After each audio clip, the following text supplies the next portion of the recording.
सोचो अगर कोई अपने घर का डोर खोले और सामने नॉर्मल हॉलवे की जगह एक डेंजरस डंजन हो, मॉन्स्टर्स, काउंटडाउन टाइमर और एक सिस्टम मैसेज जो कह रहा हो कि टाइम खत्म होने से पहले डंजन क्लियर करो।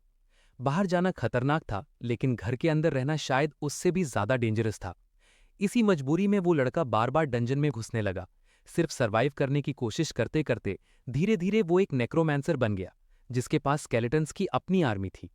एक दिन अंधेरी केव के अंदर अचानक टॉर्चेस जल उठी और एक तेज गरजने वाली आवाज गूंज उठी। केव की दीवारों से पर्पल स्लाइम टपक रहा था और गॉब्लिन्स का खून जमीन पर बिखरा हुआ था। उस वक्त डंजन के अंदर एक जबरदस्त बैटल चल रही थी। एक क्लोक्ड हीरो कई मॉन्स्टर्स से लड़ रहा था। मॉन्स्टर्स जोर जोर से गरज रहे थे और तेज मूवमेंट्स के साथ अटैक कर रहे थे। फिर अचानक सब कुछ एक पल के लिए रुक सा गया। उस हीरो ने अपनी स्वॉर्ड निकाली और सिर्फ एक ही मूवमेंट में कई गॉब्लिन्स को गिरा दिया। उसने तेजी से मुड़कर देखा, तब उसका पार्टनर पूछता है कि क्या वो अब रेडी है। हीरो ने थोड़ा इम्पेशेंट होकर कहा कि उसे जल्दी करने की जरूरत नहीं है। बैटल फिर से शुरू हो गई और धीरे धीरे सारे मॉन्स्टर्स मर गए। आखिर में सिर्फ एक लास्ट गॉब्लिन बचा था। एक आर्मर्ड नाइट उस पर झपट पड़ा और कुछ ही पल में उसे भी खत्म कर दिया। लड़के बाद में बात करते हुए कहने लगे कि उन्होंने सोचा भी नहीं था कि इस डंजन में इतना ज्यादा टाइम लग जाएगा। उन्होंने ये भी नोटिस किया कि लॉर्ड के जादू से इंचांटेड गॉब्लिन्स भी अब मर चुके थे। लेकिन फिर एक सवाल सबके दिमाग में आया, उनका मास्टर कहाँ गया? किसी ने सजेस्ट किया कि वो उससे कांटेक्ट कर सकते हैं, लेकिन काय को लग रहा था कि शायद कुछ गड़बड़ हो गई है। उसका फ्रेंड उसे समझाता है कि वो बेकार में टेंशन ले रहा है। तभी अचानक जमीन हिलने लगी। सब लोग हैरान हो गए कि ये क्या हो रहा है। अगले ही पल उनके सामने एक बहुत बड़ा और ज्यादा खतरनाक ओर्क आ खड़ा हुआ। उसका साइज और प्रेजेंस इतना डरावना था कि सब लोग एक पल के लिए जम गए। ओर्क जोर से गरजा और तुरंत उन पर अटैक कर दिया। सिचुएशन देखकर लड़कों ने डिसाइड किया कि उन्हें तुरंत रिट्रीट करके अपने मास्टर को ढूंढना चाहिए। काय ने कैसल को रुकने के लिए चिल्लाया, लेकिन कैसल सीधा बैटल में घुस गया। उसने कॉन्फिडेंट टोन में कहा कि उसे लगता है वो इस ओर्क को इजीली हैंडल कर लेगा। लेकिन अगले ही मोमेंट सब कुछ उल्टा हो गया। ओर्क ने अपनी भारी सी एक्स से कैसल पर जोर का वार किया। अटैक इतना पावरफुल था कि कैसल दर्द से करहा उठा। उसे समझ ही नहीं आया कि क्या हुआ, क्योंकि ओर्क ने तुरंत दूसरा अटैक भी कर दिया। काय ये सब देखकर डर गया और चिल्लाते हुए कैसल का नाम लेने लगा, क्योंकि अगर ऐसे ही चलता रहा तो वो सच में मर सकता था। तभी अचानक एक और चीज हुई। ऑर्क जोर से गरज ही रहा था कि उस पर ब्लू मैजिकल रेस से अटैक हुआ। यह अटैक इतना सडन था कि सबका ध्यान उस तरफ चला गया। उस वक्त मेन प्रोटैगनिस्ट वहां आ चुका था। उसने अपने लोगों को नाम से पुकार कर कहा कि वो सब पीछे हट जाएं, क्योंकि अब वो खुद इस मॉन्स्टर को हैंडल करेगा। लड़कों ने देखा कि उनका कमांडर अपने हाथ में गोल्डन सील वाला एक स्पेशल कार्ड पकड़े हुआ था। जैसे ही उसने उस कार्ड को एक्टिवेट किया, उसकी आंखें पीली रोशनी से चमकने लगी। सब लोग हैरान रह गए कि वो क्या करने वाला है। हिम्बॉक ने अपना हाथ ऊपर उठाया और उसके ऊपर एक जलता हुआ फायरबॉल बनने लगा। टीम के लोग उसकी पावर देखकर स्टन्ड रह गए। अगला ही पल प्रोटैगनिस्ट आगे बढ़ा और उसने सीधा वो फायरबॉल ऑर्क के फेस की तरफ लॉन्च कर दिया। ऑर्क ने जल्दी से अपने हाथों से अपना फेस कवर कर लिया ताकि वो आने वाले अटैक से बच सके। लेकिन ये बैटल अभी खत्म नहीं हुई थी। असली फाइट तो अब शुरू होने वाली थी। अगले ही पल जैसे ही फ्लेम्स ऑर्क की तरफ बढ़े, एक जोर का एक्सप्लोजन हुआ। आवाज इतनी तेज थी कि पूरी केव गूंज उठी। टीम के लोग हैरान रह गए। उन्हें तब रियलाइज हुआ कि उनका मास्टर असल में एक बहुत पावरफुल मेज था। थोड़ी देर बाद एक और क्लोग लड़का उनके मास्टर के पास आया और पूछा कि क्या वो ठीक हैं। मास्टर, जिसका नाम हान बैच था, ने अपना सिर पकड़ लिया और कांपते हुए आवाज में बताया कि उसने उस ऑर्क पर अटैक करते वक्त अपना सारा माना यूज कर दिया है। उसका असिस्टेंट उसे रीअश्योर करते हुए बोला कि फिर भी उसने काफी अच्छा काम किया है। लेकिन प्रोटैगनिस्ट ने थोड़ा सरकास्टिक टोन में पूछा कि क्या सच में वो अच्छा कर रहा है। उसे खुद पर यकीन नहीं हो रहा था। उसके हिसाब से ये सब बिल्कुल रिडिकुलस लग रहा था। आज वो जिस लेवल पर खड़ा था, कुछ टाइम पहले तक वो इसके बारे में सिर्फ सपना ही देख सकता था। सच तो ये था कि कुछ महीने पहले तक उसकी जिंदगी बिल्कुल अलग थी। वो ज्यादा कुछ करता भी नहीं था। ज्यादातर टाइम वो अपने घर में कंबल के अंदर छुपकर दुनिया से दूर रहने की कोशिश करता था। 3 महीने पहले उसकी जिंदगी अचानक बदल गई। उसके अपार्टमेंट के 2 डोर्स अचानक डंजन पोर्टल्स में बदल गए। इस वजह से वो अपने ही घर में फंस गया था। शुरू में उसे ये सब थोड़ा इंटरेस्टिंग लगा। जब उसने पहली बार डंजन में कदम रखा तो उसे लगा जैसे वो किसी फैंटेसी स्टोरी का हीरो बन गया हो। लेकिन ये एक्साइटमेंट ज्यादा देर तक नहीं चली। जल्दी ही एक गॉब्लिन ने उस पर अटैक कर दिया और उसे मारने की कोशिश की। उस पल वो डर के मारे वहां से भाग गया, लेकिन भागते वक्त गॉब्लिन का वेनम उसके जख्मों में घुस गया। अगले कुछ दिन उसकी हालत इतनी खराब हो गई कि वो जिंदगी और मौत के बीच झूलता रहा। उसने घर में जो भी मेडिकल सप्लाईज थी सब निकाल ली। बैंडेजेस खून से भर चुके थे। काफी देर तक फ्लोर पर पड़े रहने के बाद अचानक सिस्टम ने उसे इन्फॉर्म किया कि वो सर्वाइव कर गया है और उसे डंजन एक्सप्लोरर का रैंक मिल गया है। लेकिन उस इंसिडेंट के बाद उसकी हिम्मत टूट गई। उसने फिर कभी डंजन में वापस जाने की हिम्मत नहीं की। उसने इंटरनेट पर हेल्प मांगने की कोशिश की। उसने लोगों को लिखा कि उसके घर का डोर एक डंजन एंट्रेंस बन गया है और उसे क्या करना चाहिए। लेकिन किसी ने भी उसकी बात को सीरियसली नहीं लिया। पुलिस को कॉल करना भी बेकार था, क्योंकि कोई भी इस अजीब सिचुएशन पर यकीन नहीं करता। फिर एक दिन उसे थोड़ी उम्मीद मिली। जब वो एक स्पेशल वेबसाइट पर गया तो उसे पता चला कि वो अकेला नहीं है। वहां और भी लोग थे जिनके घर के डोर्स भी डंजन्स में बदल चुके थे। उस वेबसाइट पर लोग स्ट्रैटेजीज डिस्कस करते थे, टीम्स बनाते थे और अलग अलग क्वेस्ट के बारे में बात करते थे। उनमें से एक क्वेस्ट काफी बड़ा था। सिस्टम ने एक मिशन दिया था जिसमें प्लेयर्स को फ्रैंक डंजन को एक सर्टेन टाइम लिमिट के अंदर क्लियर करना था। इस क्वेस्ट में टोटल 30 पार्टिसिपेंट्स थे। टाइम लिमिट 365 दिन थी। रिवॉर्ड काफी बड़ा था, 1 मिलियन कॉइन्स और एक स्पेशल फ्रैंक आइटम। उसके अपार्टमेंट का डंजन नंबर 0795 था। इसका मतलब था कि अगर वो चाहे तो दूसरे प्लेयर्स के साथ मिलकर इस डंजन को क्लियर कर सकता था। लेकिन प्रॉब्लम ये थी कि वो बहुत ज्यादा डरा हुआ था। उसे लगता था कि वो इतना स्ट्रांग नहीं है कि इस चैलेंज को हैंडल कर सके, इसलिए वो हमेशा इसे अवॉइड करता रहा। लेकिन जिंदगी चलाने के लिए उसे पैसे चाहिए थे। आखिरकार उसे वापस डंजन में जाना ही पड़ा। धीरे धीरे उसने मॉन्स्टर्स को मारकर कॉइन्स अर्न करना शुरू कर दिया। उसके फोन पर बार बार नोटिफिकेशंस आने लगे कि नए कॉइन्स उसके अकाउंट में डिपॉजिट हो गए हैं। उस पैसे से वो डंजन वेबसाइट से जरूरी आइटम्स खरीदता था। एक दिन उसने फोरम पर एक थ्रेड पढ़ा जिसमें लिखा था कि जितना गहरा डंजन में जाओगे उतने ही ज्यादा खतरनाक मॉन्स्टर्स मिलेंगे। ये बात पढ़कर उसने डिसाइड किया कि वो रिस्क नहीं लेगा, इसलिए वो सिर्फ रेगुलर गॉब्लिन्स को ही हंट करता रहा। ऐसे ही 3 महीने गुजर गए। वो ज्यादातर वक्त घर पर ही रहता, कंबल के अंदर बैठा कंप्यूटर स्क्रीन को देखते हुए कांपता रहता। एक दिन उसने वेबसाइट पर पार्टिसिपेंट्स की लिस्ट चेक की। उसे देखकर वो शॉक हो गया। पहले 30 लोग थे, लेकिन अब सिर्फ 5 लोग बचे थे। उसके दिमाग में एक ही सवाल घूमने लगा, बाकी सब कहाँ गए? क्या वो सच में मर चुके थे? अब उसे समझ नहीं आ रहा था कि उसे क्या करना चाहिए। क्या वो पूरी जिंदगी सिर्फ गॉब्लिन्स को मारकर ही गुजारेगा, या फिर एक दिन वो मॉन्स्टर्स उसके पास खुद आ जाएंगे? ये सोचकर वो और भी डर गया। घबराहट में उसने अपने अपार्टमेंट का नंबर देखा और जोर से चिल्लाया, जैसे उसे अचानक किसी बहुत बड़ी बात का एहसास हो गया हो। उस वक्त उसे अचानक रियलाइज हुआ कि अब कुछ ना कुछ करना बहुत जरूरी है। अगर वो अब भी कुछ नहीं करेगा तो शायद कभी भी डंजन क्लियर नहीं कर पाएगा। कुछ देर बाद उसे वेबसाइट पर एक और प्लेयर मिला जिसे सेम क्वेस्ट मिला था। उस प्लेयर ने मैसेज में लिखा था कि वो अगले दिन बॉस से फाइट करने वाला है और बाकी सब पार्टिसिपेंट्स को भी वहां आने के लिए बोला था।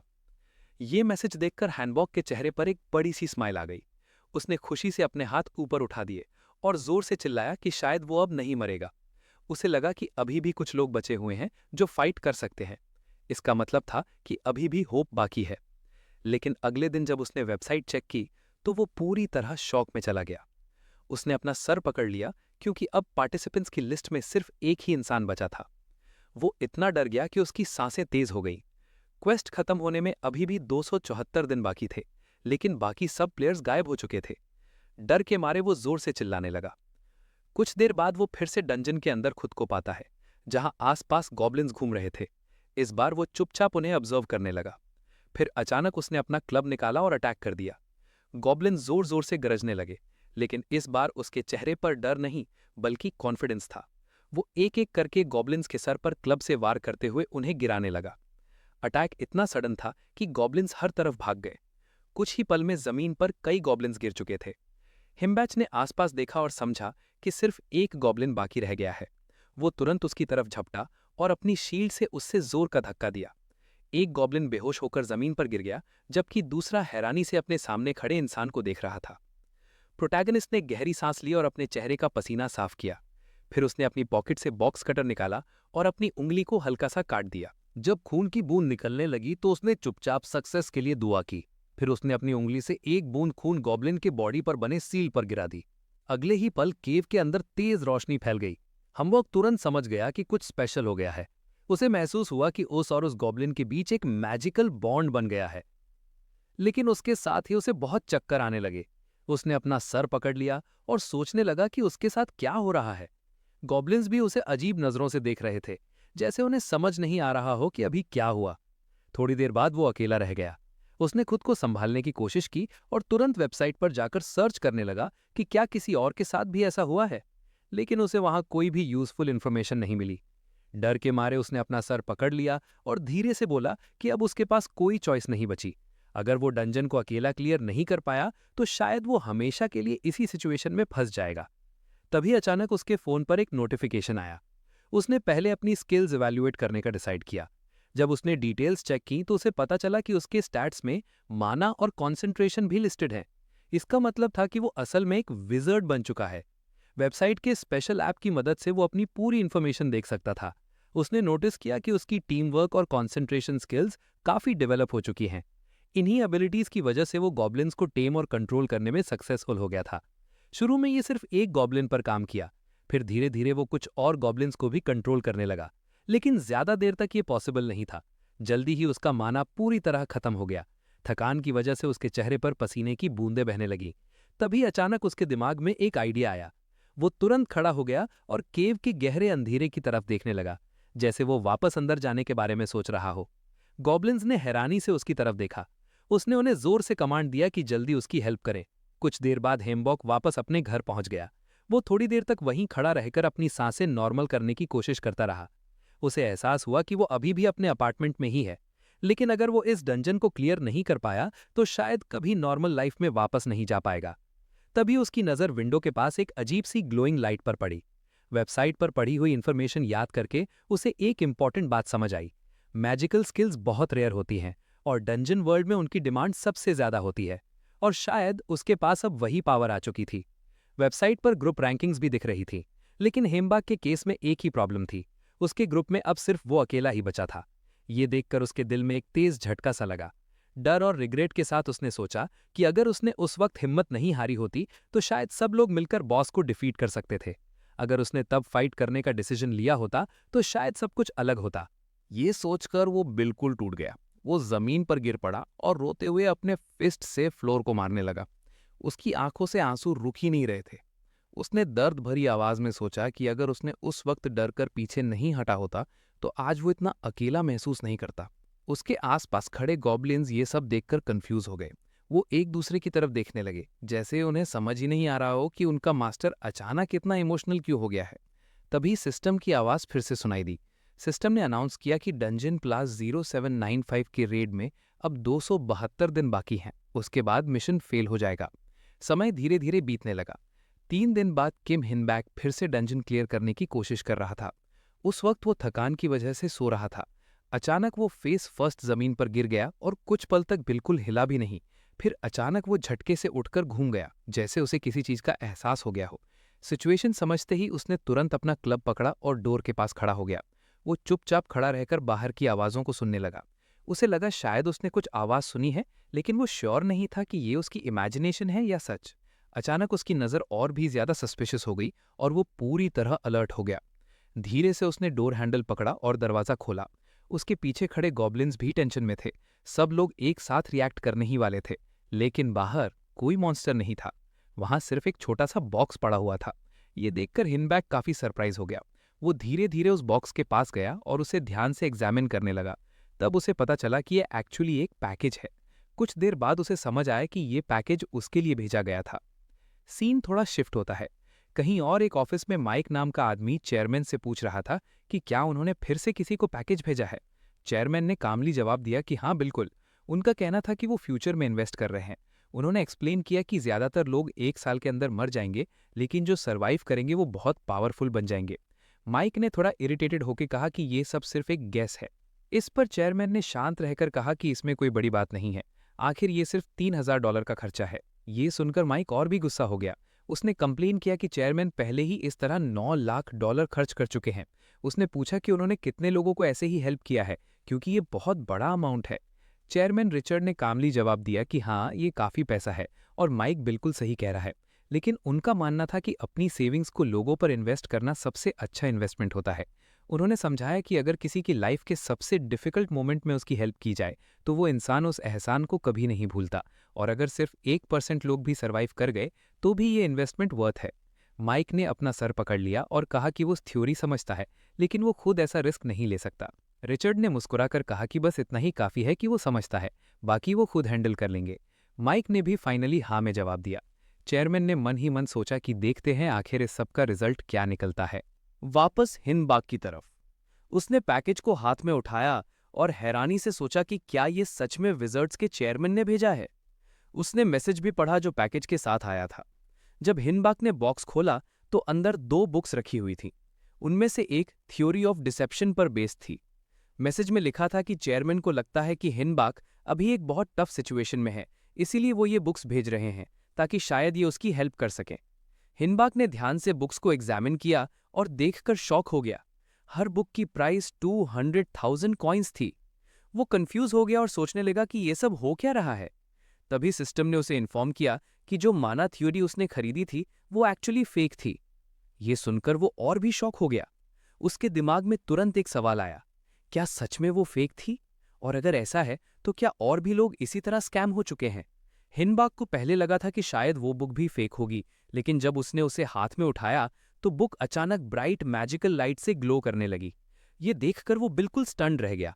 तब उसे समझ आया कि ये बुक सच में ओरिजिनल और पावरफुल है। उसने तुरंत सोचा कि चेयरमैन कौन है वो अभी भी नहीं जानता, लेकिन जिसने भी ये बुक भेजी है उसने उसकी बहुत बड़ी हेल्प की है। उसकी आंखों में शुक्रिया के आंसू आ गए और उसने दिल से उस अननोन चेयरमैन को थैंक किया। उस वक्त उसके अपार्टमेंट में कुछ गॉब्लिन्स फ्लोर पर सो रहे थे, जैसे वो उसके साथ रहने की आदत हो गए हों। थोड़ा रिलैक्स्ड होते हुए हिंदबाग ने सोचा कि मैजिक यूज करना थोड़ा निटिंग जैसा होता है। इंसान अपने दिमाग में एक पैटर्न इमेजिन करता है और फिर उसे रियलिटी में शेप देता है। उसने थोड़ा रिग्रेट के साथ सोचा कि अगर उसने स्कूल में थोड़ा और ध्यान दिया होता तो शायद ये सब समझना इतना मुश्किल नहीं होता। अब जब वो बुक पढ़ रहा था तो उसका सर दर्द करने लगता था। एक सिंपल मैजिक सर्कल सही से ड्रॉ करने में उसे लगभग 30 मिनट्स लग गए थे, लेकिन 4 दिन प्रैक्टिस करने के बाद उसे लगने लगा कि वो धीरे धीरे इस स्किल को समझने लगा है। उसे यकीन था कि टाइम के साथ वो और भी बेटर हो जाएगा। लेकिन अभी सबसे पहले उसे आज का टास्क कंप्लीट करना था। उसने सिस्टम विंडो ओपन की। सिस्टम ने बताया कि रेड में पार्टिसिपेट करने के लिए 19 घंटे 47 मिनट और 30 सेकंड बाकी हैं। अगर वो टाइम पर पार्टिसिपेट नहीं करेगा तो उसे पनिशमेंट मिलेगा। पनिशमेंट का रूल भी क्लियर था। अगर कोई प्लेयर बार बार डंजन क्लियरिंग से रिफ्यूज करे तो उसका लेवल और स्किल्स दोनों रिड्यूस हो जाएंगे। ये देखकर हिन बैच ने डिसाइड किया कि अब वो पीछे नहीं हटेगा। वो अपने गॉब्लिन्स के साथ रूम से बाहर निकला और डंजन की तरफ बढ़ गया। कुछ देर बाद वो सब मिलकर एक बड़े रॉक के पीछे छुपकर आगे आने वाले गॉब्लिन्स को ऑब्जर्व करने लगे। हिन बैच ने उनकी डायरेक्शन में पॉइंट करते हुए सिग्नल दिया और डिसाइड किया कि अब अटैक करना चाहिए। उसके गॉब्लिन्स तुरंत आगे बढ़े और फाइट शुरू हो गई। कुछ ही देर में उन्होंने एनिमी गॉब्लिन्स को डिफीट कर दिया। फाइट खत्म होते ही हिन बैच ने सिस्टम विंडो ओपन की और नोटिस किया कि अब उसके लिए मैना कंट्रोल करना पहले से काफी इजी हो गया है। ये देखकर वो खुश हो गया। उसने सोचा कि अब वो एक और गॉब्लिन को टेम करने की कोशिश करेगा। लेकिन तभी उसकी नजर कुछ और चीज पर पड़ी। डंजन के अंदर कुछ स्केलेटन्स खड़े थे। उनकी आंखें रेड लाइट से ग्लो कर रही थी और वो काफी टेरिफाइंग लग रहे थे। हिन बैच ने उन्हें ध्यान से देखा और सोचा कि क्या वो इन्हें भी टेम करने की कोशिश करे। उसने खुद से कहा कि शायद वो इसे हैंडल कर सकता है, आखिर ये सिर्फ हड्डियों का एक पाइल ही तो है। थोड़ा मुस्कुराकर उसने डिसाइड किया कि ट्राई करने में क्या जाता है। एक गॉब्लिन उसकी तरफ मुड़कर कुछ सिग्नल देने लगा, जैसे वो उससे वॉर्न कर रहा हो। लेकिन हिन बैच उस वक्त अपने ही थॉट्स में लॉस्ट था। उसने सोचा कि स्केलेटन्स के पास खून नहीं होता, सिर्फ बोन्स होते हैं, इसीलिए उन्हें डिस्ट्रॉय करना शायद मुश्किल नहीं होगा। उसने सिस्टम विंडो ओपन की और स्केलेटन्स के स्टैट्स चेक किए। वहां लिखा था डेक्सटेरिटी ई, स्वॉर्ड्समैनशिप ई, मैजिक कॉन्सेंट्रेशन सी। ये देखकर वो थोड़ा शॉक्ड हो गया, क्योंकि इसका मतलब था कि स्केलेटन्स के पास भी एक्चुअल स्किल्स हैं। फिर भी उसने डिसाइड किया कि वो उन्हें पहले कैप्चर करेगा। उसने अपने गॉब्लिन्स को कमांड दिया और उनकी तरफ पॉइंट करते हुए अटैक का सिग्नल दिया। थोड़ी देर की फाइट के बाद स्केलेटन्स डिस्ट्रॉय हो गए। हिनबाच नीचे क्राउच होकर बैठ गया और सोचने लगा कि क्या वो इन्हें टेम करने की कोशिश कर सकता है। उसे याद आया कि वेबसाइट पर उसने ऐसा कुछ नहीं पढ़ा था, लेकिन सिस्टम ने एक बार मेंशन किया था कि मैजिक पर इमोशंस और इंट्यूशन का भी इन्फ्लुएंस होता है। ये बात याद आते ही उसने डिसाइड किया कि वो अपनी इंट्यूशन फॉलो करेगा। उसने फिर से एक मैजिक सर्कल बनाया, बिल्कुल वैसे ही जैसे उसने गॉब्लिन के साथ किया था।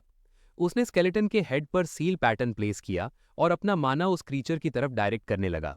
कुछ ही पल में स्केलेटन का बॉडी मैजिकल रोप से टाइटली बाइंड हो गया और फिर अचानक स्केलेटन का पूरा बॉडी जोर जोर से कांपने लगा, जैसे उसके अंदर कुछ पावरफुल चेंज हो रहा हो। हिनबाज को तब कंफर्म हुआ कि उसका एक्सपेरिमेंट सक्सेसफुल हो गया है जब स्केलेटन की आंखें नीली रोशनी से चमक उठी। इसका मतलब था कि अब वो खुद पर भरोसा करके डंजन एक्सप्लोर करना कंटिन्यू कर सकता था। ये सोचकर वो काफी खुश हुआ, लेकिन उस प्रोसेस में उसका बहुत ज्यादा माना खर्च हो चुका था, इसलिए उसने डिसाइड किया कि अभी के लिए वापस घर जाना ही बेटर रहेगा। घर लौटते वक्त वो स्केलेटन को ध्यान से देख रहा था। सिस्टम ने बताया कि स्केलेटन फीमेल है। उसके स्टैट्स कुछ इस तरह थे: स्ट्रेंथ 35 में से 2, डेक्सटेरिटी 39 में से 1, फिटनेस 30 में से 4, मैजिक 3, मास्टरी 6 और कोई एक्स्ट्रा पॉइंट्स बाकी नहीं थे। ये देखकर हिनबाज ने अपना सर पकड़ लिया और हैरानी से सोचा कि क्या उसने सच में सिर्फ एक स्केलेटन गर्ल को ही समन किया है। फिर उसने डिसाइड किया कि उसे एक नाम दिया जाए।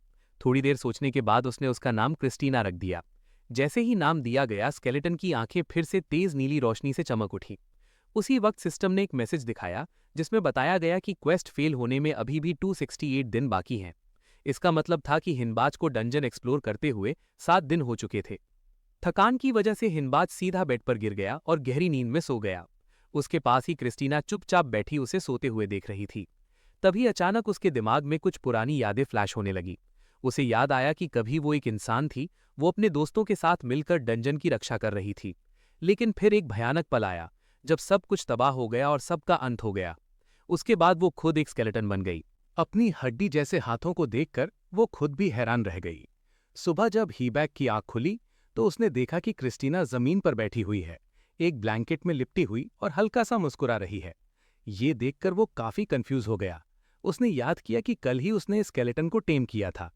जब वो उसके पास गया और उसके सर को छुआ तो उसने पूछा कि उसके साथ क्या हो रहा है। तब क्रिस्टीना ने मुस्कुराते हुए उसे गुड मॉर्निंग मास्टर कहा। ये सुनते ही हीबैक बिल्कुल स्टंट रह गया। उसे यकीन ही नहीं हुआ कि एक स्केलेटन बोल सकता है। क्रिस्टीना ने कामली समझाया कि उसे इतना हैरान होने की जरूरत नहीं है। उसने कहा कि ये सब उसके माना की वजह से पॉसिबल हुआ है। हीबैक और गॉब्लिन दोनों शॉक में थे। उन्होंने कभी इमेजिन नहीं किया था कि एक स्केलेटन इतनी नॉर्मल तरह से बात कर सकता है। क्रिस्टीना ने फिर से रिपीट किया कि ये सब उसकी वजह से हुआ है। उसने बताया कि जब हीबैक ने उसे एक नाम दिया तब उसकी पुरानी जिंदगी की कुछ यादें वापस आने लगीं। इसी वजह से अब वो बोल भी पा रही है और अपने इमोशंस भी फील कर पा रही है। हीबैक ये सब सुनकर और भी ज्यादा कंफ्यूज हो गया। उसने पूछा कि क्या सिर्फ माना की वजह से ही उसके इमोशंस और बोलने की एबिलिटी वापस आई है। क्रिस्टीना ने धीरे से अपनी नजर नीचे करते हुए कहा कि असली वजह माना नहीं बल्कि नाम है जो उसने दिया था। हीबैक को ये बात समझ नहीं आई और उसने दोबारा पूछा कि नाम का इस सबसे क्या कनेक्शन है। इस पर क्रिस्टीना थोड़ी इमोशनल हो गई और उसने जोर से जमीन पर अपना हाथ मारा। उसने कहा कि किसी भी दुनिया में नाम एक बहुत इंपॉर्टेंट चीज होती है, क्योंकि नाम ही किसी व्यक्ति को एक अलग पहचान देता है। नाम ही बताता है कि वो सिर्फ एक क्रीचर नहीं बल्कि एक इंडिविजुअल है। उसकी अचानक रिएक्शन देखकर हीबैक और गॉब्लिन दोनों थोड़े घबरा गए। हीबैक ने तुरंत माफी मांगी और कहा कि उसका इंटेंशन उसे अपसेट करना नहीं था। क्रिस्टीना ने भी तुरंत अपोलोजाइज किया और कहा कि उसने थोड़ा ज्यादा रिएक्ट कर दिया।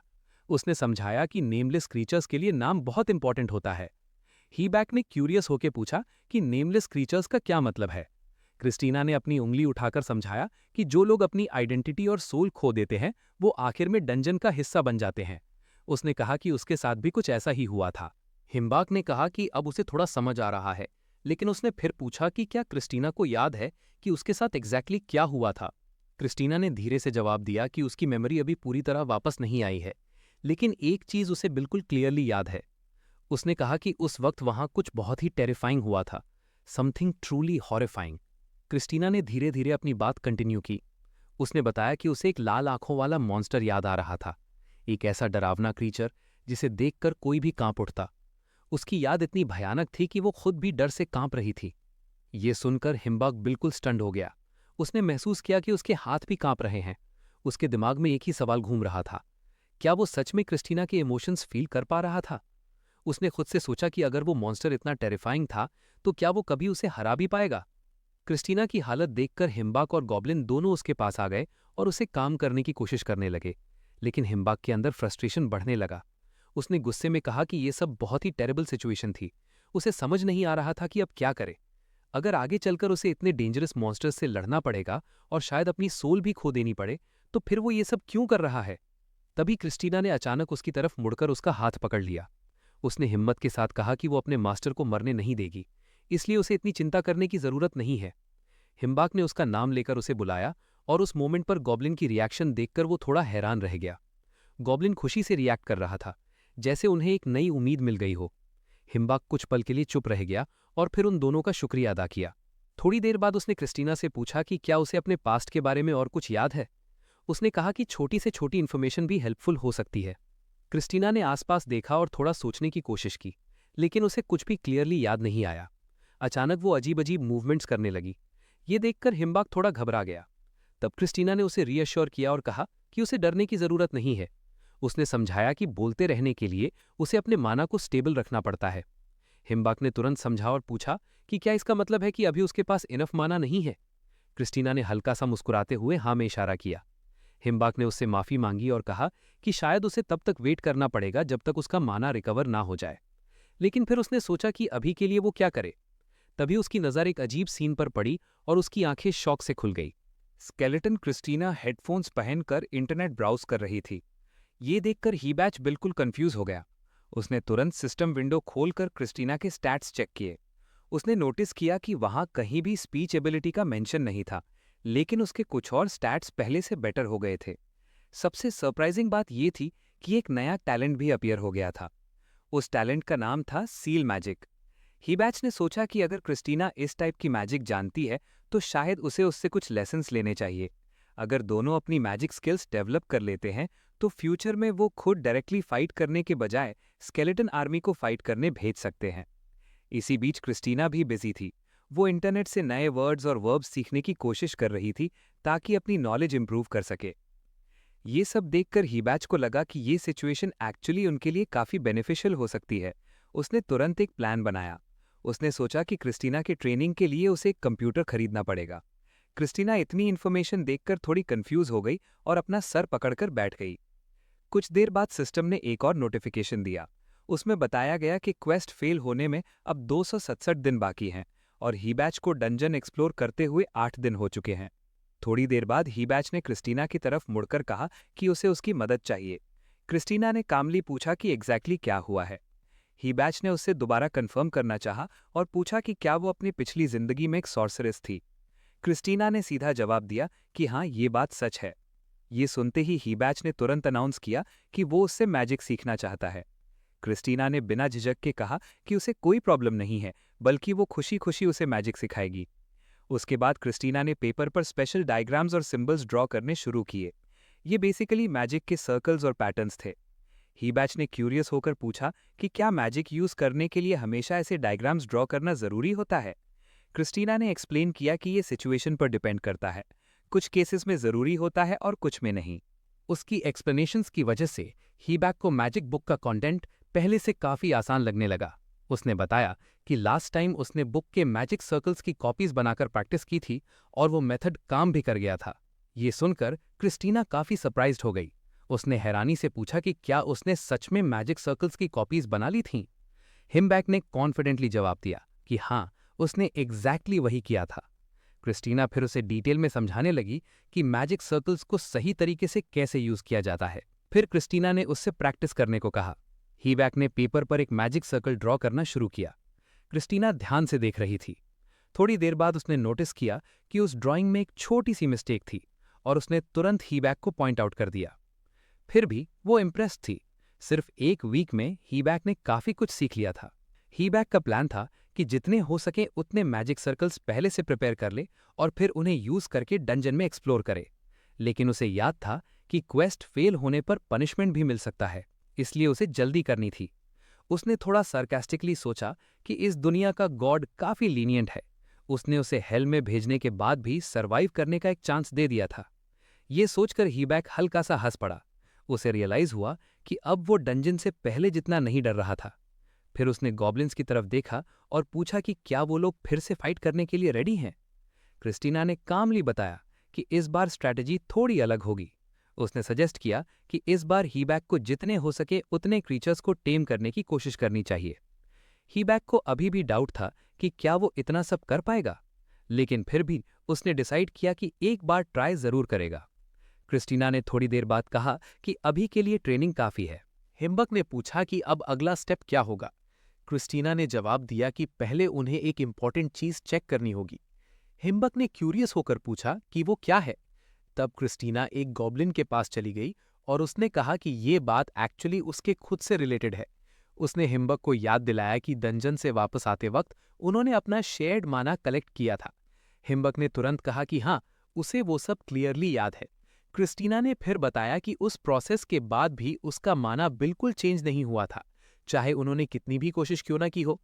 हिम्बक को ये बात याद आई और उसने फिर पूछा कि क्या ये सब उसके अनडेड होने की वजह से है। क्रिस्टीना ने हाँ में जवाब दिया। उसके बाद अचानक ही उसने एक गॉब्लिन को गर्दन से पकड़ लिया। ये देखकर वो क्रीचर डर के मारे हिल गया। क्रिस्टीना ने अपनी मैजिक एक्टिवेट की और गॉब्लिन के बॉडी से डार्क रेज निकलने लगी। गॉब्लिन जोर जोर से चिल्लाने लगा। कुछ ही सेकंड्स में गॉब्लिन की जान चली गई। ये सीन देखकर हिम्बक बिल्कुल स्टन रह गया। क्रिस्टीना ने कामली समझाया कि वो अनडेड है, यानी एक ऐसा मॉन्स्टर जो पहले ही मर चुका है। उसने कहा कि जब कोई इंसान मर जाता है तब उसे सबसे ज्यादा जिंदा रहने की इच्छा होती है, लेकिन क्योंकि वो ऑलरेडी डेड है इसलिए वो नॉर्मल तरीके से माना अक्यूमुलेट नहीं कर सकती। अनडेड क्रीचर्स को स्ट्रॉन्गर होने के लिए दूसरी जिंदगियां लेनी पड़ती हैं। ये बोलते वक्त उसका हाथ हल्का सा कांप रहा था। उसका ये इमोशन हिम्बक ने भी महसूस किया और उसके हाथ भी थोड़े कांप गए। उसने रियलाइज किया कि नॉर्मली ह्यूमंस ऐसा नहीं करते। दूसरे बींग्स को मारकर सरवाइव करना ही प्रूव करता है कि वो लोग अब मॉन्स्टर्स बन चुके हैं। क्रिस्टीना खुद भी ये बात समझती थी और इसी वजह से वो अंदर से डिस्टर्ब्ड थी। हेम्बैक ने उसकी तरफ देखा, फिर धीरे से उसके शोल्डर पर हाथ रखा।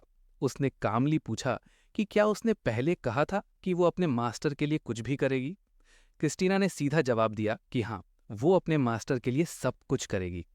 तब हेम्बैक ने सीरियस टोन में कहा कि अगर ऐसा है तो ये उसका ऑर्डर है। उसने कहा कि क्रिस्टीना को स्ट्रांग बनने के लिए किल करना पड़ेगा।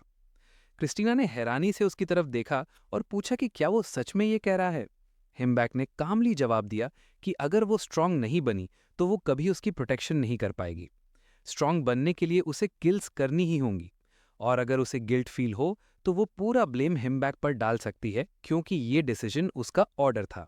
ये बात सुनकर क्रिस्टीना कुछ पल के लिए स्पीचलेस रह गई। फिर उसने इमोशनल होकर कहा कि हिम्बैक बहुत ही अच्छा इंसान है। हिम्बैक ने थोड़ा ऑकवर्ड होकर खुद की तरफ इशारा किया, जैसे उसे यकीन ही नहीं हो रहा हो कि वो उसकी बात कर रही है। लेकिन उसने तुरंत अपने थॉट्स क्लियर किए। उसने डिसाइड कर लिया था कि अब उसे हर हाल में सर्वाइव करना है। अब वो खुद को एक्सक्यूजेस देकर पीछे नहीं हटेगा। मास्टर की बात मानकर हिम्बैक केव की वॉल्स को देखने लगा। तब क्रिस्टीना ने कैजुअली कहा कि कम से कम वो ज़ॉम्बी नहीं है। हिम्बैक को क्यूरियोसिटी हुई तो उसने पूछा कि ज़ॉम्बी और उसके बीच डिफरेंस क्या है।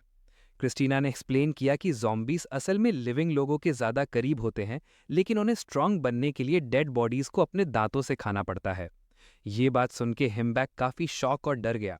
क्रिस्टीना ने उसे चुप रहने को कहा और हिम्बैक ने थोड़ा नर्वस होते हुए बोला कि शुक्र है वो स्केलेटन है। कुछ देर बाद क्रिस्टीना ने फिर से उससे पूछा कि अब उसकी स्किल्स का क्या हाल है। हिम्बैक ने बताया कि उसकी एबिलिटीज डेफिनेटली इंप्रूव हुई हैं, लेकिन उसे लगता था कि ये अभी भी काफ़ी नहीं है। सिर्फ गॉब्लिन्स को मारने से उसकी ग्रोथ ज़्यादा नहीं हो रही थी। अगर उसे और पावरफुल बनना है तो उसे किसी स्ट्रॉन्गर अपोनेंट को ढूंढना पड़ेगा।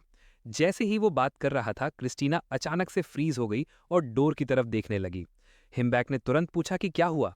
तब क्रिस्टीना के पास खड़ा एक गॉब्लिन उस डायरेक्शन की तरफ इशारा करने लगा। जब हिम्बैक ने उधर देखा तो उसने देखा कि एक ह्यूज क्राउड गॉब्लिन्स का सीधा उनकी तरफ दौड़ता हुआ आ रहा था। क्रिस्टीना ने कामली कहा कि इस सिचुएशन को वो खुद हैंडल करेगी। हिम्बाच को डाउट हुआ और उसने पूछा कि क्या वो सच में इतने सारे गॉब्लिन्स को अकेली संभाल सकती है। क्रिस्टीना ने कॉन्फिडेंटली जवाब दिया कि बिल्कुल कर सकती है। उसने तुरंत अपने सामने एक मैजिक सर्कल क्रिएट किया और अपनी मैजिक एरो स्किल एक्टिवेट कर दी। आने वाले गॉब्लिन्स बैटल के लिए रेडी हो गए थे, लेकिन अगले ही मोमेंट एक ब्राइट मैजिकल लाइटनिंग बीम उन सब की तरफ शूट हुई। हर एक गॉब्लिन पर सीधा अटैक हुआ और वो सब एक के बाद एक जमीन पर गिरने लगे। लेकिन इतना पावरफुल अटैक करने के बाद क्रिस्टीना खुद भी लड़खड़ाने लगी। उसने धीरे से कहा कि उसका माना ऑलमोस्ट खत्म हो चुका है। ये देखकर प्रोटैगनिस्ट ने तुरंत उसे रेस्ट करने को कहा और खुद अपने गॉब्लिन्स के साथ रिमेनिंग एनिमीज पर अटैक करने के लिए तैयार हो गया। जल्द ही वहां एक इंटेंस बैटल शुरू हो गई। गॉब्लिन्स एक दूसरे पर क्लब से हमला कर रहे थे, कुछ एक दूसरे को पीछे से अटैक करने की कोशिश कर रहे थे। प्रोटैगनिस्ट भी एक्टिवली फाइट में कूद पड़ा और अपने साथियों की मदद करने लगा। हर पावरफुल स्ट्राइक के साथ मॉन्स्टर्स के दांत और टुकड़े इधर उधर उड़ रहे थे। इसी बीच उनके एक सबॉर्डिनेट ने नोटिस किया कि कुछ गॉब्लिन्स डर कर भागना शुरू कर चुके हैं। ये देखकर हिम्बाच ने जोर से चिल्लाकर कहा कि अगर वो भाग गए तो उन्हें दोबारा प्रॉब्लम होगी, इसलिए सबको पकड़ना जरूरी है। उसके गॉब्लिन्स तुरंत उनके पीछे भाग पड़े। थोड़ी ही देर में जमीन पर सिर्फ मरे हुए गॉब्लिन्स की बॉडीज बची रह गईं। लेकिन इस फाइट की प्राइस काफी हैवी थी। हिम्बाच खुद कट से भरा हुआ था और पूरी तरह से थक चुका था। सांस संभालते हुए उसने अपना क्लब जमीन पर फेंक दिया और अपना सर पकड़कर सोचने लगा कि उसने क्या कर दिया। जब उसने आसपास देखा तो पता चला कि उसके सारे गॉब्लिन सबॉर्डिनेट्स मर चुके थे। उस मोमेंट पर उसे रियलाइजेशन हुआ कि शायद उसने गलत डिसीजन लिया। उसने सोचा था कि एनिमीज भाग रहे हैं, लेकिन असल में वो अपने लेयर की तरफ जा रहे थे। अब उसके दिमाग में सवाल ही सवाल थे। क्या उसे फिर से नए गॉब्लिन्स को सब्जुगेट करना पड़ेगा? और अगर फ्यूचर में फिर ऐसा ही हुआ तो? तभी क्रिस्टीना उसके पास आई और उससे पूछा कि वो कैसा फील कर रहा है। हिम्बाच कुछ बोल नहीं पाया। वो बिल्कुल चुप था। क्रिस्टीना ने फिर कामली कहा कि उसे इतना अपसेट होने की जरूरत नहीं है। उसने समझाया कि गॉब्लिन्स असल में एक्सपेंडेबल होते हैं और ऐसे लॉसेस कभी न कभी होने ही थे। उसने सजेस्ट किया कि अब सबसे इंपॉर्टेंट चीज ये है कि वो वापस जाकर अपने वुंड्स हील करें और रेस्ट लें। थोड़ी देर सोचने के बाद हिम्बाच को भी रियलाइज हुआ कि क्रिस्टीना सही कह रही है। जो हो चुका था उसे बदला नहीं जा सकता था। आखिर में उसने अपने आप को संभाला, हल्का सा स्माइल किया और डिसाइड किया कि अब उन्हें वापस जाकर रिकवर करना चाहिए और फिर आगे की स्ट्रैटेजी सोचनी होगी। जब सब कुछ खत्म हो गया तो हिम्बाच और क्रिस्टीना वापस घर लौट आए। घर पहुंचते ही क्रिस्टीना ने उसका शर्ट उतार दिया और उसके घाव देखने लगी। फिर उसने अपनी मैजिकल हीलिंग पावर यूज करके उसके वुंड्स हील करने शुरू किए। कुछ ही सेकंड्स में उसके सारे कट्स और इंजरीज धीरे धीरे गायब होने लगे। ये देखकर हिम्बाच काफी सरप्राइज हो गया। उसने हैरानी से पूछा कि वो क्या कर रही थी। क्रिस्टीना ने कामली एक्सप्लेन किया कि वो फर्स्ट सर्कल हीलिंग मैजिक यानी एक क्विक हीलिंग स्पेल यूज कर रही थी। उसने ये भी कहा कि उसे पहले लगता था कि अनडेड होने की वजह से शायद वो हीलिंग मैजिक यूज नहीं कर पाएगी, लेकिन उसे खुशी थी कि स्पेल फिर भी काम कर गया। हिम्बाच ने तुरंत अपने बॉडी को चेक किया और देखकर खुश हो गया कि उसके सारे वुंड्स बिल्कुल गायब हो चुके थे। तभी क्रिस्टीना उसके काफी पास आई और उसकी तरफ देखते हुए सजेस्ट किया कि शायद अब उन्हें बेटर गियर खरीद लेना चाहिए। उसने रीजन दिया कि नेक्स्ट टाइम सिचुएशन और भी डेंजरस हो सकती है, इसलिए स्ट्रॉन्गर इक्विपमेंट होना जरूरी है। हिम्बाच ने सीधा सा जवाब दिया कि आइडिया तो सही है, लेकिन उसके पास ज्यादा पैसे नहीं हैं। उसने बताया कि उसके बैंक अकाउंट में सिर्फ 16,41,657 वन अमाउंट था, जबकि सबसे बेसिक गियर सेट की प्राइस ही लगभग 1,50,000 वन थी। क्रिस्टीना ने तुरंत कहा कि सच कहें तो बेसिक गियर भी उनके लिए काफी नहीं होगा, लेकिन उसने उसे टेंशन लेने से मना किया और कॉन्फिडेंटली कहा कि पैसे का अरेंजमेंट वो खुद कर लेगी। ये सुन के हिम्बाच और भी ज्यादा सरप्राइज हो गया। उसने पूछा कि वो पैसे कैसे अरेंज करेगी। क्रिस्टीना ने एक्सप्लेन किया कि वो एडवाइस पेज पर एक टॉपिक क्रिएट करेगी। जितने ज्यादा व्यूज उस टॉपिक को मिलेंगे उतना ही अच्छा पेमेंट मिलेगा। उसका प्लान था कि वो मैजिक से रिलेटेड यूजफुल टिप्स पोस्ट करे, जिससे लोगों को हेल्प मिले और उससे इनकम भी हो। हिम्बाच को थोड़ा डाउट हुआ तो उसने पूछा कि क्या सच में सिर्फ नॉलेज शेयर करके पैसे कमाए जा सकते हैं। क्रिस्टीना ने जवाब दिया कि बिल्कुल मुमकिन है। उसने कहा कि इसमें कुछ भी सुपरनैचुरल नहीं होगा, वो बस बिगिनर मजिशियंस के लिए एडवाइस लिखेगी। हाँ, उससे श्योर नहीं था कि टॉपिक पॉपुलर होगा या नहीं, इसलिए ज्यादा एक्सपेक्टेशंस रखना सही नहीं होगा। हिम्बाच ने थोड़ी देर सोचा और फिर बोला कि क्रिस्टीना को मैजिक के बारे में वैसे भी बहुत नॉलेज है, जरूर कोई ना कोई उसके टिप्स को यूजफुल समझेगा, इसलिए उसने उसे गुड लक विश किया। क्रिस्टीना मुस्कुराई और बोली कि वो अपनी तरफ से पूरी कोशिश करेगी। कुछ टाइम बाद जब हिम्बाच ने अपना बैंक अकाउंट चेक किया तो वो लिटरली शॉक हो गया। उसका बैलेंस सीधा 51,34,657 वन तक पहुंच चुका था। इतना बड़ा अमाउंट देखकर वो स्टन रह गया और क्रिस्टीना से पूछा कि क्या ये सच में इतना ज्यादा पैसा है। क्रिस्टीना ने ग्रिन करते हुए कहा कि अब तो वो लोग एक नया बेस भी ले सकते हैं। ये सुनते ही हिम्बाच जोर से बोल पड़ा कि क्या वो लोग सच में शिफ्ट हो सकते हैं। क्रिस्टीना ने एक्सप्लेन किया कि सिस्टम के अकॉर्डिंग मूव करना पॉसिबल है, उन्हें बस पेमेंट करनी होगी, फिर अपने करंट हाउस का एड्रेस और न्यू हाउस का एड्रेस एंटर करना होगा। उसके बाद उन्हें आधा दिन डंजन में रहना पड़ेगा और जब वो वापस आएंगे तो डायरेक्टली नए घर में अपीयर होंगे। क्रिस्टीना ने कैजुअली ये भी ऐड किया कि अगले दिन एक और ट्रांसफर आने वाला है। हिम्बैक ने तुरंत पूछा कि क्या फिर से उतना ही पैसा आएगा। क्रिस्टीना ने हाँ में जवाब दिया। उसने बताया कि अगर कोई टॉपिक व्यूज रैंकिंग में फर्स्ट प्लेस पर आ जाता है तो क्रिएटर को उसके प्रॉफिट के बराबर एक वन टाइम पेमेंट मिलता है। नॉर्मली एडमिनिस्ट्रेटर्स पेमेंट को 5 मंथ्स में डिवाइड कर देते हैं, लेकिन उसने उन्हें कन्विंस कर लिया था कि पूरा अमाउंट एक ही बार ट्रांसफर कर दिया जाए। ये सब सुन के हिमबैक बिल्कुल स्पीचलेस हो गया। फिर एक्साइटेड होकर उसने कहा कि अगर ऐसा है तो वो किसी ऐसी जगह शिफ्ट होना चाहेगा जहां ज्यादा लोग रहते हों। क्रिस्टीना मुस्कुराई और उसे अश्योर किया कि वही प्लान है। लगभग 4 दिन बाद उन्होंने एक नया अपार्टमेंट ले लिया। उस अपार्टमेंट में 4 रूम्स, एक किचन और एक लिविंग रूम था। उन्होंने डाउन पेमेंट की और 1 साल का कॉन्ट्रैक्ट साइन कर दिया। ओवरऑल अपार्टमेंट काफी अच्छा था, लेकिन जब हिमबैक बालकनी पर गया और बाहर देखा तो वो थोड़ा कंफ्यूज हो गया। उसके सामने बहुत ही मॉडर्न और इनक्रेडिबली ब्यूटीफुल बिल्डिंग्स खड़ी थीं। ये सब देखकर वो समझ नहीं पा रहा था कि अचानक उनकी लाइफ इतनी चेंज कैसे हो गई। बालकनी पर खड़े खड़े हिमबैक के दिमाग में बहुत सारे सवाल चल रहे थे। वो सोच रहा था कि उनका इतना बड़ा मूव इतनी आसानी से कैसे हो गया। क्या ये सब उन्हीं एडमिनिस्ट्रेटर्स की वजह से पॉसिबल हुआ था जिनसे क्रिस्टीना ने नेगोशिएशन की थी? शायद वही लोग थे जिन्होंने उनकी फाइनेंशियल हेल्प भी की थी। उसके दिमाग में एक और थॉट आया, अगर उन लोगों को डंजन से बाहर निकलने का कोई सीक्रेट पता हो तो? वो अभी भी अपनी सोच में डूबा हुआ था कि तभी क्रिस्टीना की आवाज ने उसे झटका दे दिया। उसने जोर से मास्टर करके बुलाया। हिमबैक थोड़ा कंफ्यूज हो गया और उसने पूछा कि क्या हुआ। क्रिस्टीना ने थोड़ा इरिटेट होते हुए कहा कि वो डे ड्रीम करना बंद करे। अगर उन्हें सरवाइव करना है तो डंजन में जाना ही पड़ेगा। क्या वो अब तक इस रियलिटी को एक्सेप्ट नहीं कर पाया? हिमबैक ने सरप्राइज से उसकी तरफ देखा और एक मोमेंट के लिए उसे लगा जैसे क्रिस्टीना उसके थॉट्स पढ़ सकती है। फिर उसने धीरे से कहा कि शायद कोई और रास्ता भी हो सकता है। इस पर क्रिस्टीना ने कामली जवाब दिया कि मान लो अगर कोई और रास्ता होता भी तो क्या गारंटी है कि वो ज्यादा डेंजरस नहीं होता? अगर वो रास्ता और भी खतरनाक निकला तो फिर वो क्या करेगा? क्या वो सच में सिर्फ एस्केप करने की कोशिश करेगा? उसकी बात सुन के हिमबैक कुछ देर के लिए बिल्कुल चुप हो गया। क्रिस्टीना ने फिर समझाया कि प्रॉब्लम से भागने से उनका सल्यूशन नहीं मिलता। ये बात सीधा उसके दिल पर लगी। कुछ सेकंड्स तक वो बस खड़ा रहा, फिर उसने अपनी मुट्ठी जोर से बंद कर ली। उसी मोमेंट उसके सामने एक ब्राइट लाइट फ्लैश हुई, जैसे किसी ने उसे फ्रीडम की एक झलक दिखा दी हो। गुस्से और फ्रस्ट्रेशन में उसने सिस्टम इंटरफेस पर पंच मार दिया। उस हाथ से खून निकलने लगा, लेकिन उसने परवाह नहीं की। उसके दिमाग में सिर्फ एक ही थॉट था, उसे यहां से निकलना है और सर्वाइव करना है, चाहे कुछ भी हो। वो जोर जोर से चिल्लाने लगा और उसके आसपास एक पावरफुल मैजिकल ग्लो फैलने लगा। उसके बॉडी से निकली माना की एनर्जी पूरे अपार्टमेंट में स्प्रेड हो गई। क्रिस्टीना ने तुरंत नोटिस किया कि ये माना का सडन सर्ज है। हिमबैक खुद भी कंफ्यूज था। उसने अपने बॉडी को चेक किया और पूछा कि अभी क्या हुआ। कुछ देर बाद वो फिर डंजन में गया और नए गॉब्लिन्स का सामना करने लगा। इस बार उसने सिर्फ एक वेपन से ही उन्हें इजीली डिफीट कर दिया। फाइट खत्म होने के बाद उसने अपने हाथ की तरफ देखा और रियलाइज किया कि उसकी स्ट्रेंथ क्लियरली बढ़ चुकी है। उस मोमेंट पर उसे समझ आया कि उसने अपने अंदर के गुस्से और डिस्पेयर को कंट्रोल कर लिया था। इसी प्रोसेस में उसके अंदर की माना फाइनली अवेकन हो गई थी। उसने क्रिस्टीना से पूछा कि उसने अचानक पहले क्यों चिल्लाया था। क्रिस्टीना ने एक्सप्लेन किया कि ये सब इसलिए हुआ क्योंकि हिमबैक ने अपने मॉरल हेजिटेशन को ओवरकम कर लिया था। मैजिक अक्सर इंसान के मेंटल स्टेट पर डिपेंड करता है। अब जब उसकी माना अवेकन हो चुकी है तो टेक्निकली उसे एक रियल विजर्ड कहा जा सकता है। ये सुनकर हिमबैक काफी एक्साइटेड हो गया। उसने खुशी से पूछा कि क्या अब उसके पास भी एक मैजिक सर्कल है। क्रिस्टीना ने कंफर्म किया कि सर्कल मेज बनने के बाद उसकी पावर डेफिनेटली इंक्रीज हो गई है।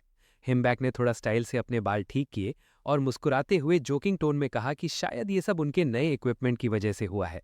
क्रिस्टीना ने भी स्माइल करते हुए रिप्लाई किया कि हाँ, आजकल तो पैसे से सब कुछ सॉल्व हो जाता है। अब हिमबैक ने एक और लेदर आर्मर सेट पहना हुआ था जो लगभग 1 मिलियन का था, और उसके हाथ में एक वन हैंडेड मेस था जिसकी वैल्यू करीब 5 मिलियन थी। उसने थोड़ा सरप्राइज होकर क्रिस्टीना से पूछा कि उसने मनी सॉल्व्स एवरीथिंग जैसी लाइंस कहाँ से सीखी। क्रिस्टीना ने कैजुअली जवाब दिया कि लोग इंटरनेट पर ऐसे कमेंट्स हमेशा लिखते रहते हैं। ये सुनकर हिमबैक ने डिसाइड किया कि शायद क्रिस्टीना को ऑनलाइन चीज़ों का एक्सेस थोड़ा कंट्रोल करना पड़ेगा। कुछ देर बाद डंजन में उन्होंने और स्केलेटन मॉन्स्टर्स को डिफीट किया। आज का हंट काफ़ी सक्सेसफुल रहा था, इसीलिए हिमबैक ने डिसाइड किया कि अब वापस घर लौटने का टाइम आ गया है। घर पहुंचने के बाद हिमबैक ने अपनी नई मैजिक एबिलिटी ट्राई करने का डिसीजन लिया। उसने अपनी माना कॉन्सेंट्रेट की और एक मैजिक सर्कल का पैटर्न बनाया। ये ग्लोइंग सर्कल सीधा उन स्केलेटन्स के फेसेस के ऊपर अपीयर हुआ जिन्हें उन्होंने डंजन में मारा था। अगले ही मोमेंट एक अजीब सी मैजिकल रिएक्शन हुई और वो मरे हुए स्केलेटन्स धीरे धीरे हिलने लगे। कुछ सेकंड्स बाद वो स्केलेटन्स वापस खड़े हो गए। जब वो स्केलेटन्स धीरे धीरे खड़े हो गए तब हिमबैक को रियलाइज हुआ कि उसने उन्हें सक्सेसफुली सब्जुगेट कर लिया है। ये देखकर वो काफी एक्साइटेड हो गया। उसने तुरंत सोचा कि अगर वो इन स्केलेटन्स को नाम दे, जैसे कैसल और काई, तो क्या वो उसके लॉयल सबॉर्डिनेट्स बन पाएंगे। क्रिस्टीना ने उसे तुरंत रुकने को कहा। उसने सजेस्ट किया कि थोड़ा वेट करना बेटर होगा। हिम्बैक ने पूछा कि क्या कोई प्रॉब्लम हो सकती है। क्रिस्टीना ने कामली एक्सप्लेन किया कि वो गारंटी नहीं दे सकती कि ये स्केलेटन्स उसकी तरह ओबीडियंट होंगे। उनकी डेथ की मेमोरीज और अनडेड बनने का एक्सपीरियंस उनके बिहेवियर को अनप्रेडिक्टेबल बना सकता है। इसलिए सबसे पहले उन्हें वेट करना होगा जब तक उनकी मेमोरीज वापस ना आ जाएं। कुछ देर बाद हिम्बैक ने डिसाइड किया कि वो उन रूम्स के डोर्स ओपन करेगा जहां स्केलेटन्स रखे गए थे। जैसे ही उसने पहला डोर खोला, एक स्केलेटन सीधा उसके सामने से चलकर गुजरा। ये सीन देखकर हिम्बैक इतना डर गया कि वो जोर से चिल्ला उठा। उसकी आवाज से वो स्केलेटन भी घबराकर सीधा फ्लोर पर गिर गया, जबकि दूसरा स्केलेटन क्लोजेट के अंदर ही डरा सहमा बैठा रहा। रूम में एक ऑकवर्ड साइलेंस छा गया। तब क्रिस्टीना आगे बढ़ी और एक स्केलेटन के पास जाकर कामली बोला कि लगता है उसकी मेमोरी वापस आ चुकी है। स्केलेटन ने हल्का सा सिर हिलाकर हाँ में रिस्पॉन्स दिया।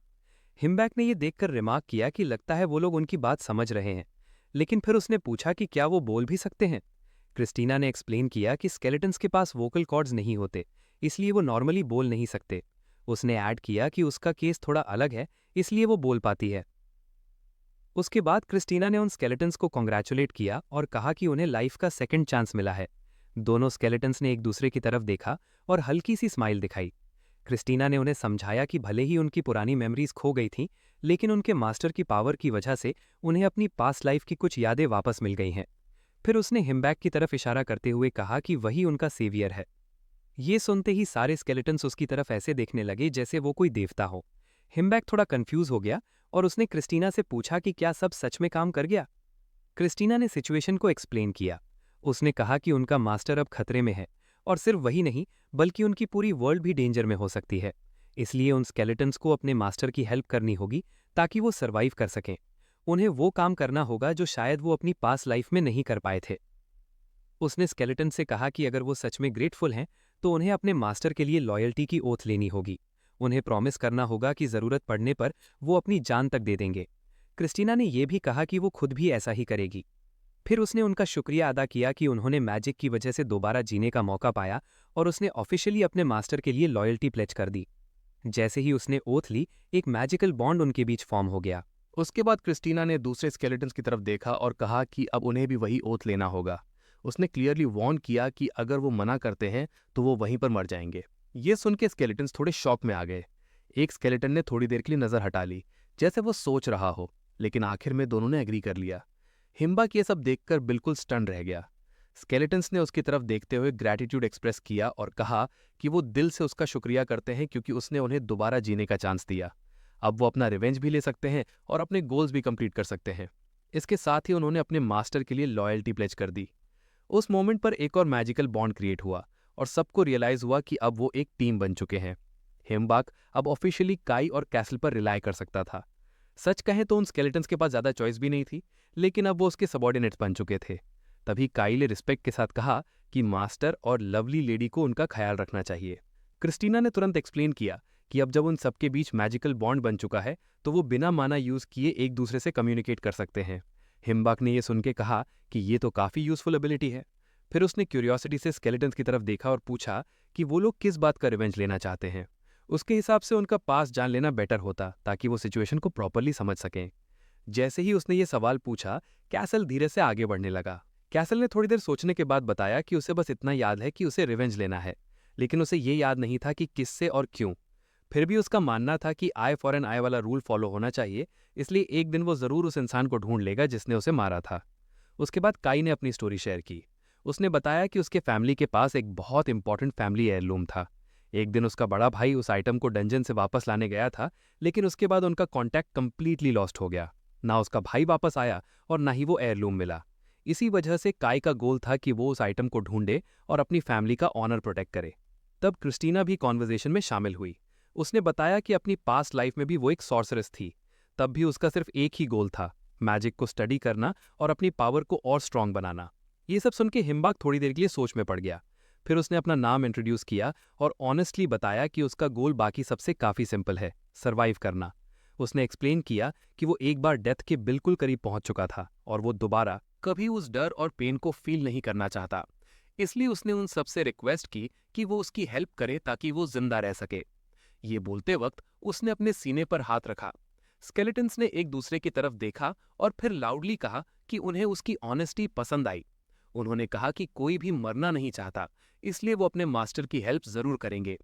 अब उन्हें बस ये बताया जाए कि उन्हें क्या करना है। हिम्बैच ने कॉन्फिडेंट टोन में कहा कि अगर ऐसा है तो वो लोग तुरंत काम शुरू करेंगे। थोड़ी देर बाद डंजन में ट्रेनिंग और बैटल्स शुरू हो गई। कई ने अपनी एबिलिटीज दिखानी शुरू की। वो इतनी स्पीड और प्रिसिजन से गॉब्लिन्स को अटैक कर रहा था कि कभी-कभी एक ही ब्लो में कई गॉब्लिन्स को डिफीट कर देता।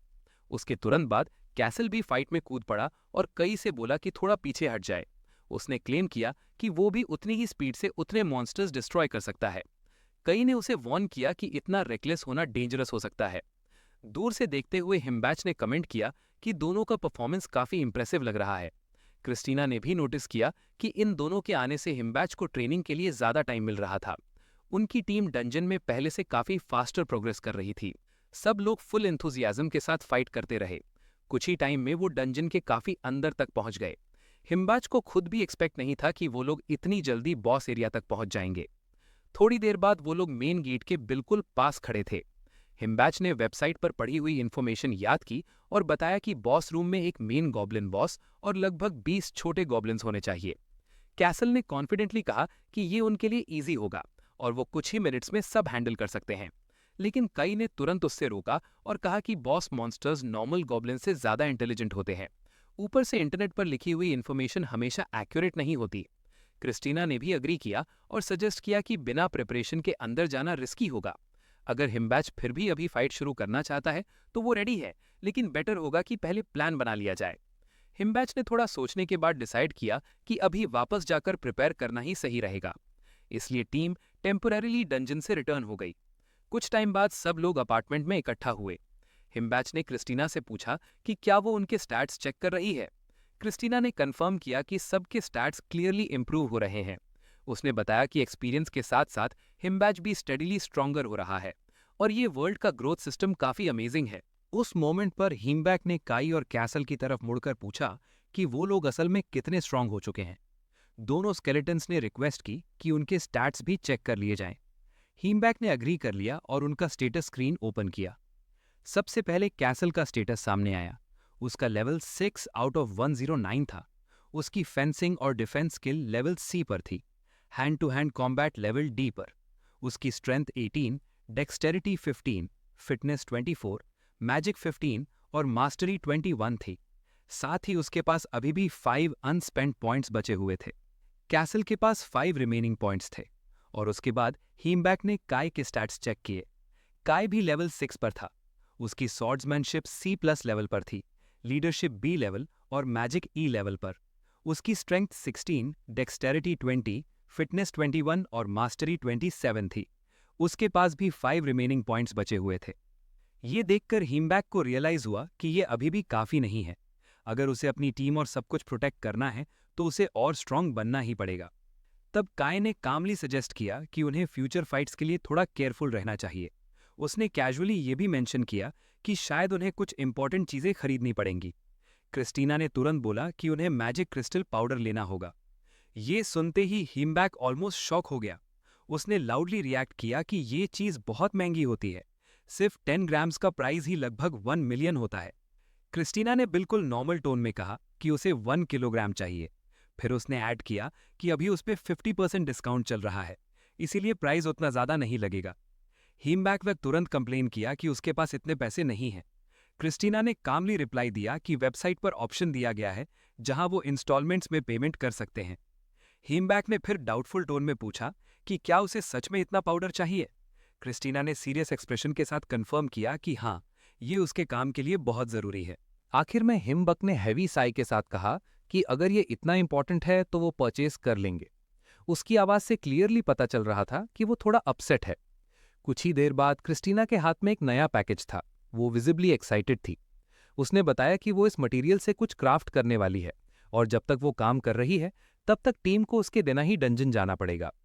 हिम्बक ने थोड़ा अनईजी होते हुए रिमार्क किया कि कभी-कभी क्रिस्टीना उससे थोड़ा डरा देती है। काई ने कामली कहा कि उसे भी नहीं पता क्रिस्टीना एग्जैक्टली क्या बना रही है और शायद उसे कंप्लीट होने में टाइम लगेगा। कैसल ने सजेशन दिया कि तब तक वो लोग खुद डंजन जाकर फाइट कंटिन्यू कर सकते हैं। थोड़ी देर बाद टीम फिर से डंजन पहुंच गई और फाइट्स दोबारा शुरू हो गई। काई ने रिपोर्ट किया कि अब तक वो लोग 287 स्केलेटन मॉन्स्टर्स डिस्ट्रॉय कर चुके हैं। कैसल ने कैजुअली कमेंट किया कि आज के हिसाब से ये अपोनेंट्स काफी वीक लग रहे हैं। हिम्बक ने थोड़ा जोकिंग टोन में कहा कि शायद उन्होंने आज का सारा लक ऑलरेडी यूज कर लिया है। कैसल ने सीरियस टोन में जवाब दिया कि लक लिविंग बींग्स के लिए काफी इंपॉर्टेंट होता है, क्योंकि इस पर डायरेक्टली कंट्रोल नहीं किया जा सकता। तब हिम्बक ने कैजुअली मेंशन किया कि उसके पास एक लक स्किल भी है। ये सुनते ही दोनों स्केलेटन्स थोड़ा क्यूरियस हो गए और पूछा कि वो किस बारे में बात कर रहा है। हिम्बक ने एक्सप्लेन किया कि सिस्टम के अकॉर्डिंग उसकी लक स्किल डेस्परेट सिचुएशंस में हेल्प करती है। काई ने थोड़ा सोचकर कहा कि ये स्किल थोड़ी स्ट्रेंज लगती है और शायद उसे इसके बारे में केयरफुल रहना चाहिए। हिम्बक ने कंफ्यूज होकर पूछा कि क्यों। तब काई ने लॉजिक एक्सप्लेन किया। उसने कहा कि अगर लक सिर्फ तब एक्टिवेट होती है जब सिचुएशन डेस्परेट हो, तो इसका मतलब ये भी हो सकता है कि नॉर्मल लाइफ में उसकी लक उतनी अच्छी नहीं होती। कैसल ने हंसकर ऐड किया कि शायद इसी वजह से हिम्बक को अब तक परफेक्ट स्केलेटन्स नहीं मिले थे, क्योंकि उसकी सारी लक शायद उन दोनों पर ही खर्च हो चुकी है। काई ने भी हंसी में अग्री किया और बोला कि अगर ऐसा है तो वो खुश हैं कि उनसे मिलना हिम्बक की लक का रिजल्ट था। ये सब सुन के हिम्बैक कंप्लीटली स्पीचलेस हो गया। वो बस कंफ्यूज एक्सप्रेशन के साथ उन दोनों को हंसता हुआ देख रहा था। कैसल ने फिर उससे पूछा कि वो इस थ्योरी के बारे में क्या सोचता है। हिम्बैक ने कोई जवाब नहीं दिया। दोनों स्केलेटन्स थोड़ा कंसर्न हो गए और पूछा कि क्या हुआ, क्या वो ठीक है। तब उन्होंने नोटिस किया कि हिम्बैक थोड़ा ब्लश कर रहा है। उन्हें लगा शायद वो थोड़ा सिक फील कर रहा है या गॉब्लिन्स की फाइट की वजह से थक गया है। हिम्बैक ने तुरंत लाउड वॉइस में कहा कि सब कुछ ठीक है और अब उन्हें घर वापस जाना चाहिए। कुछ ही देर बाद जब वो लोग अपार्टमेंट वापस आए तो उन्होंने देखा कि क्रिस्टीना जब हिम्बैक और बाकी लोग अपार्टमेंट वापस आए तो उन्होंने देखा कि क्रिस्टीना फ्लोर पर बैठी हुई थी। जैसे ही उसने उन्हें नोटिस किया, वो अचानक मुड़कर पूछने लगी कि क्या वो लोग वापस आ गए हैं। हिम्बैक को समझ नहीं आया कि उसके साथ क्या हो रहा था, इसलिए उसने पूछा कि क्या उसका काम फाइनली खत्म हो गया है। क्रिस्टीना ने थोड़ी ट्रेम्बलिंग वॉइस में जवाब दिया कि अभी नहीं। उस वक्त एक अजीब सीन था। उसकी स्कल से हल्का सा स्मोक निकल रहा था और वो थोड़ी ब्लू सी दिख रही थी, जैसे बहुत ज्यादा मैना यूज कर लिया हो। हिम्बैक ने कंसर्न के साथ कहा कि शायद उसने उससे इतना काम करने के लिए पुश करके गलती कर दी। क्रिस्टीना ने एक्सप्लेन किया कि आइटम बनाना टेक्निकली इतना डिफिकल्ट नहीं था, लेकिन उसने 5 अटेम्प्ट्स में से 3 बार फेल कर दिया था। इसी वजह से वो थोड़ी देर के लिए फ्लोर पर लेटकर अपना दिमाग क्लियर करने की कोशिश कर रही थी। हिम्बैक ने यह सब देखकर सोचा कि शायद आज लक उसके साइड पर नहीं है। फिर अचानक उसके दिमाग में एक थॉट आया, क्या ये सब उसकी वजह से हो रहा है। तभी कैसल ने भी लाउड सोच लिया कि शायद ये सब मास्टर की लक स्किल की वजह से हो रहा हो। क्रिस्टीना ने तुरंत कंफ्यूज होकर पूछा कि वो लोग किस बारे में बात कर रहे हैं। हिम्बैक ने साइलेंटली कैसल और काई को सिग्नल दिया कि वो इस टॉपिक के बारे में कुछ ना बताएं, लेकिन कैसल ने बिना डीले के पूरी स्टोरी क्रिस्टीना को बता दी। क्रिस्टीना ने कामली उनकी बात सुनी और फिर कहा कि उसे नहीं लगता कि ये सब उसकी लक की वजह से हुआ है। उसने क्लियरली कहा कि क्राफ्टिंग में जो मिस्टेक्स हुई हैं वो उसकी अपनी गलतियां हैं और उसकी रिस्पॉन्सिबिलिटी भी उसकी ही है, और अगर बाई चांस लक का कोई कनेक्शन हुआ भी तो फेलियर्स इवेंचुअली खत्म हो जाएंगे। हिम्बैक ने ऑकवर्ड स्माइल के साथ अग्री किया और कहा कि क्रिस्टीना की बात बिल्कुल सही लगती है। इसके बाद क्रिस्टीना ने डिसाइड किया कि वो एक और अटेम्प्ट करेगी। काय और कैसल क्यूरियस हो गए और पूछा कि वो एग्जैक्टली क्या बना रही है। क्रिस्टीना ने थोड़ी मिस्टीरियस टोन में कहा कि ये एक सीक्रेट है, लेकिन उसने प्रॉमिस किया कि जब काम कंप्लीट होगा तो सब लोग डेफिनेटली खुश होंगे। कुछ देर बाद टीम ने डिसाइड किया कि वो क्रिस्टीना को डिस्टर्ब नहीं करेंगे और दूसरे रूम में चले गए। लेकिन सच ये था कि वो लोग सीक्रेटली ईव्सड्रॉप करने की प्लानिंग कर रहे थे। क्रिस्टीना ने तुरंत उनकी इंटेंशन फील कर ली।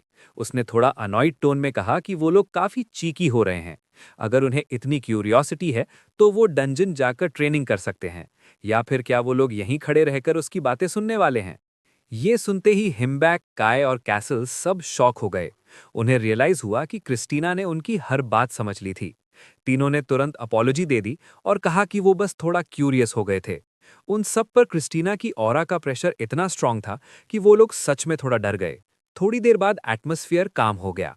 काई ने कॉफी मशीन से कॉफी बनाई और ट्रे में मग्स रखकर टेबल पर ले आया। कॉफी पीते वक्त हिम्बैग ने कैजुअली पूछा कि क्रिस्टीना ने लास्ट टाइम उनसे प्रॉपर्ली बात कब की थी। काई ने सोचकर कहा कि शायद 3 दिन हो गए होंगे। हिम्बैग थोड़ा वरिड हो गया। उसने कहा कि उसे पता नहीं क्रिस्टीना कैसे मैनेज कर रही है। वो हेल्प करना चाहता था, लेकिन उसे लगता था कि वो शायद उसकी हेल्प नहीं कर सकता। कैसल ने तुरंत मना किया और याद दिलाया कि जब उन्होंने उसकी स्पाइंग करने की कोशिश की थी तब क्रिस्टीना ने उन्हें कैसे देखा था। उस एक्सप्रेशन को याद करके ही वो थोड़ा अनईजी हो गया। काई ने भी अग्री किया और कहा कि बेस्ट ऑप्शन ये है कि वो लोग अपनी स्वीट लेडी पर ट्रस्ट करें और पेशेंटली वेट करें। हिमबैग ने भी फाइनली अग्री कर लिया और बोला कि क्रिस्टीना काफ़ी इंटेलिजेंट है, वो डेफिनेटली सिचुएशन को बेस्ट वे में हैंडल करेगी। इसी बीच जब हिमबैग कॉफ़ी का सिप लेने लगा, तभी अचानक क्रिस्टीना रूम में एंटर हुई। उसने एक थोड़ी टेरिफाइंग टून में अनाउंस किया कि वो वापस आ गई है। हिमबैग इतना सरप्राइज हो गया कि वो ऑलमोस्ट कॉफ़ी से चोक हो गया और थोड़ी कॉफ़ी उसके फेस पर गिर गई। उसने जल्दी से पूछा कि क्रिस्टीना का काम कैसा रहा।